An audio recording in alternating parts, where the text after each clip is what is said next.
Chapter 21. Famine and War. There was a famine in David's time. It went on year after year after year, 3 years. David went to God seeking the reason. God said, "This is because there is blood on Saul and his house from the time he massacred the Gibeonites." So the king called the Gibeonites together for consultation. The Gibeonites were not part of Israel. They were what was left of the Amorites and protected by a treaty with Israel. But Saul, a fanatic for the honor of Israel and Judah, tried to kill them off. David addressed the Gibeonites. "What can I do for you? How can I compensate you so that you will bless God's legacy of land and people?" The Gibeonites replied, "We don't want any money from Saul and his family, and it's not up to us to put anyone in Israel to death." But David persisted. "What are you saying I should do for you?" Then they told the king, "The man who tried to get rid of us, who schemed to wipe us off the map of Israel, well, let 7 of his sons be handed over to us to be executed, hanged before God at Gibeah of Saul, the holy mountain." And David agreed. "I'll hand them over to you." The king spared Mephibosheth, son of Jonathan, the son of Saul, because of the promise David and Jonathan had spoken before God. But the king selected Armoni and Mephibosheth, the 2 sons that Rizpah, daughter of Aiah, had borne to Saul, plus the 5 sons that Saul's daughter Merab had borne to Adriel, son of Barzillai the Meholathite. He turned them over to the Gibeonites, who hanged them on the mountain before God. All 7 died together. Harvest was just getting underway, the beginning of the barley harvest, when they were executed. Rizpah, daughter of Aiah, took rough burlap and spread it out for herself on a rock from the beginning of the harvest until the heavy rain started. She kept the birds away from the bodies by day and the wild animals by night. David was told what she had done, this Rizpah, daughter of Aiah and concubine of Saul. He then went and got the remains of Saul and Jonathan, his son, from the leaders at Jabesh Gilead, who had rescued them from the town square at Beth-shan, where the Philistines had hung them after striking them down at Gilboa. He gathered up their remains and brought them together with the dead bodies of the 7 who had just been hanged. The bodies were taken back to the land of Benjamin and given a decent burial in the tomb of Kish, Saul's father. They did everything the king ordered to be done. That cleared things up. From then on, God responded to Israel's prayers for the land. War broke out again between the Philistines and Israel. David and his men went down to fight. David became exhausted. B.I.B.L.E, a warrior descended from Rapha, with a spear weighing nearly 8 pounds and outfitted in brand new armor, announced that he'd killed David. But Abishai, son of Zeruiah, came to the rescue, struck the Philistine, and killed him. Then David's men swore to him, "No more fighting on the front lines for you. Don't snuff out the lamp of Israel." Later, there was another skirmish with the Philistines at Gob. That time, Sibbecai, the Hushathite, killed Saph, another of the warriors descended from Rapha. At yet another battle with the Philistines at Gob, Elhanan, son of Jair, the weaver of Bethlehem, killed Goliath the Gittite, whose spear was as big as a flagpole. Still another fight broke out in Gath. There was a giant there with 6 fingers on his hands and 6 toes on his feet, 24 fingers and toes. He was another of those descended from Rapha. He insulted Israel, and Jonathan, son of Shimeah, David's brother, killed him. These 4 were descended from Rapha and Gath, and they all were killed by David and his soldiers. Chapter 22. David prayed to God the words of this song after God saved him from all his enemies and from Saul. God is bedrock under my feet, the castle in which I live, my rescuing knight. My God, the high crag where I run for dear life, hiding behind the boulders, safe in the granite hideout.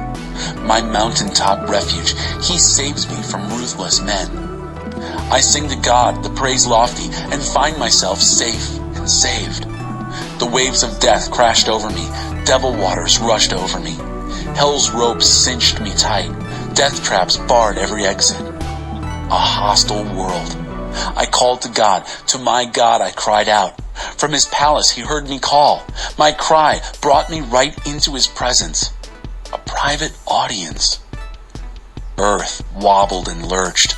The very heavens shook like leaves, quaked like aspen leaves because of his rage. His nostrils flared, billowing smoke. His mouth spit fire. Tongues of fire darted in and out. He lowered the sky. He stepped down. Under his feet, an abyss opened up. He rode a winged creature, swift on wind wings. He wrapped himself in a trench coat of black rain cloud darkness. But his cloud brightness burst through, a grand comet of fireworks. Then God thundered out of heaven. The high God gave a great shout. God shot his arrows, pandemonium. He hurled his lightnings, a rout. The secret sources of ocean were exposed. The hidden depths of earth lay uncovered. The moment God roared in protest, let loose his hurricane anger. But me he caught, reached all the way from sky to sea. He pulled me out of that ocean of hate, that enemy chaos, the void in which I was drowning. They hit me when I was down, but God stuck by me. He stood me up on a wide open field. I stood there, saved, surprised to be loved. God made my life complete when I placed all the pieces before him. When I cleaned up my act, he gave me a fresh start. Indeed, I've kept alert to God's ways. I haven't taken God for granted. Every day I review the ways he works. I try not to miss a trick. I feel put back together, and I'm watching my step. God rewrote the text of my life when I opened the book of my heart to his eyes. You stick by people who stick with you. You're straight with people who are straight with you. You're good to good people. You shrewdly work around the bad ones. You take the side of the down and out, but the stuck up, you take down a peg. Suddenly, God, your light floods my path. God drives out the darkness. I smash the bands of marauders. I vault the high fences. What a God! His road stretches straight and smooth. Every God direction is road tested. Everyone who runs toward him makes it. Is there any God like God? Are we not at bedrock? Is not this the God who armed me well, then aimed me in the right direction? Now I run like a deer. I'm king of the mountain. He shows me how to fight. I can bend a bronze bow. You protect me with salvation armor. You touch me, and I feel 10 feet tall. You cleared the ground under me, so my footing was firm. When I chased my enemies, I caught them. I didn't let go till they were dead men. I nailed them. They were down for good. Then I walked all over them. You armed me well for this fight. You smashed the upstarts. You made my enemies turn tail, and I wiped out the haters. They cried, "Uncle," but Uncle didn't come. They yelled for God and got no for an answer. I ground them to dust. They gusted in the wind. I threw them out like garbage in the gutter. You rescued me from a squabbling people. You made me a leader of nations. People I'd never heard of served me. The moment they got wind of me, they submitted. They gave up. They came trembling from their hideouts. Live, God, blessing to my rock, my towering salvation God. This God set things right for me and shut up the people who talked back. He rescued me from enemy anger. You pulled me from the grip of upstarts.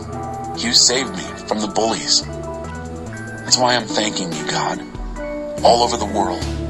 That's why I'm singing songs that rhyme your name. God's king takes the trophy. God's chosen is beloved.